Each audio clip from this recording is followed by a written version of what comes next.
To get smarter. 4 decades at NFL Films. Greg Cosell is joining us, and 16-time Emmy winner Tom Rinaldi's on the show today. Known Tom for a long, long time. Great guy. Joy Taylor's joining me. Yeah, Tom. Really fast, right? What's that? This week went really fast. It really did.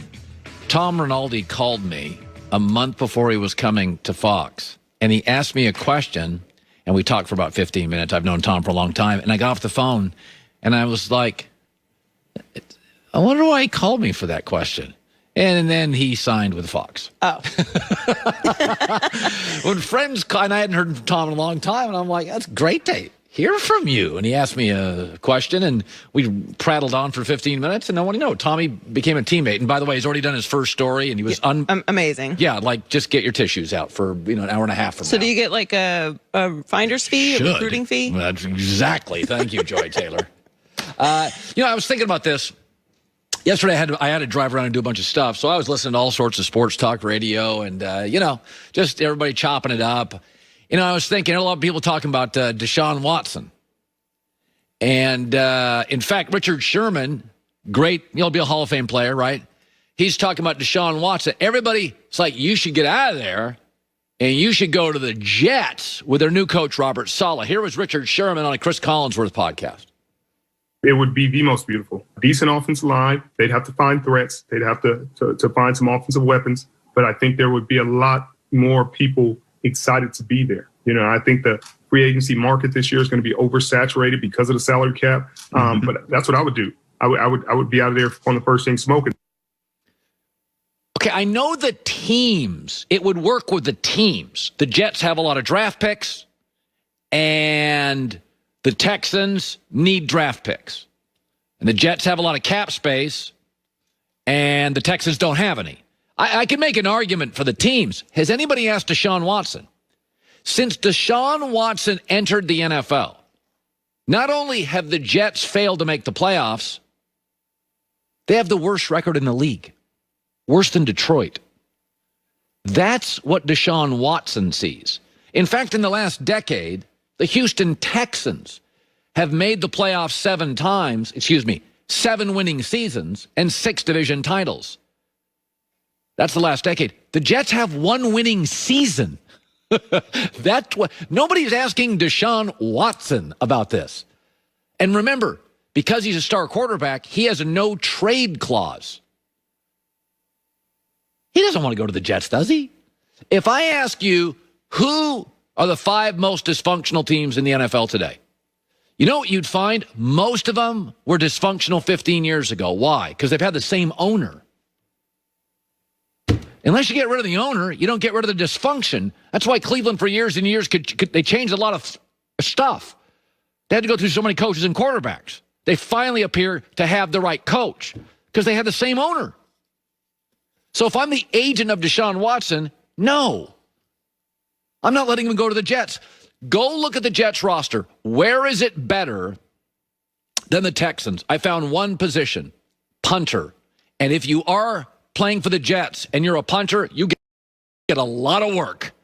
But offensive line, Texans actually, they have a star left tackle. Jets don't have a star anywhere in the O-line. Receivers, Texans.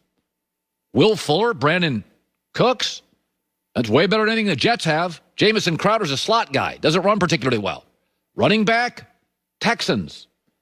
Tight end, Texans. Where are they better? Jets didn't have a Pro Bowler last year. That's hard. I mean, it's not baseball where everybody gets an all-star for the all-star game, but they didn't have a Pro Bowler. There's a lot of places Deshaun Watson could go. Miami's a great fit. Indianapolis is an unbelievable fit. Texans aren't going to trade him in division. New England's a good fit. San Francisco potentially. But something lost in all this. Everybody's talking about Robert Saleh. Oh, this would be great. Does everybody understand when we look at the NFL draft, we often talk about how many players don't make it. There's a lot of busts, even in the first round. We looked it up this morning, even in the top 10 picks. Like 2 to 3 of the top 10 either bust every year or they really disappoint. There's occasional outlier years. But just think about this. There's only 7 head coaches in the NFL currently who have been with their team more than 4 years. There's 32 teams. That's not even a quarter. In fact, Ron Rivera is currently the longest tenured coach in the NFC East. Ron Rivera is. Folks, 50% of coaches are an abject bust. Of the remaining 50%, maybe 10% become great. You think players bust, coaches bust at a much higher level. So I just think we should probably ask Deshaun Watson where he wants to go, because as much as I lobbied yesterday for the trade to happen, it makes sense for a radio guy when I'm trying to connect the dots with draft picks and salary. You can't let Deshaun Watson go to the Jets. 2 weeks ago, I was imploring Trevor Lawrence shouldn't go to the Jets. Deshaun's better than Trevor Lawrence today, isn't he?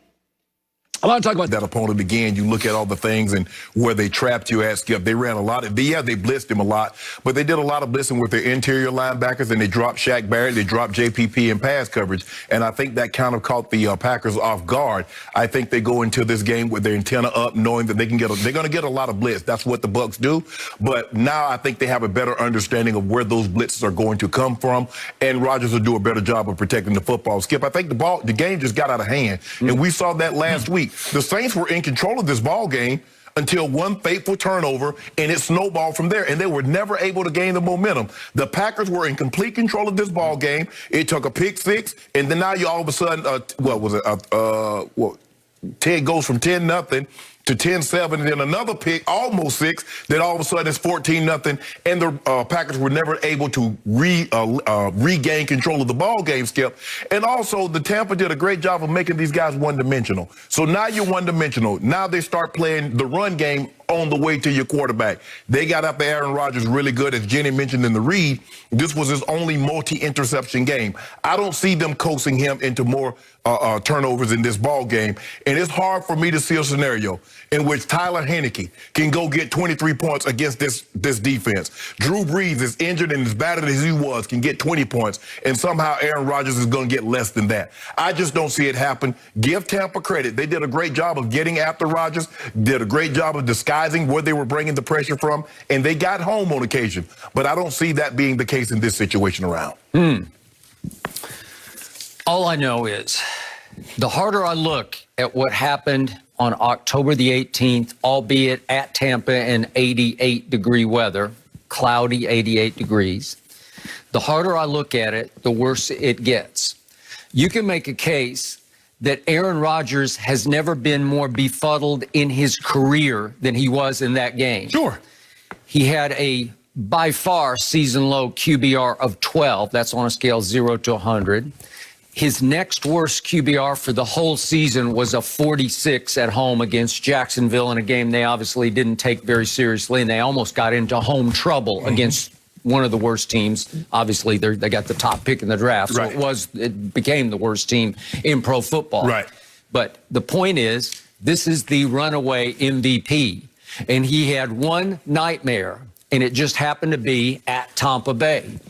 And the harder I look at it, the worse it gets from a strategic point of view, because they did a number on him.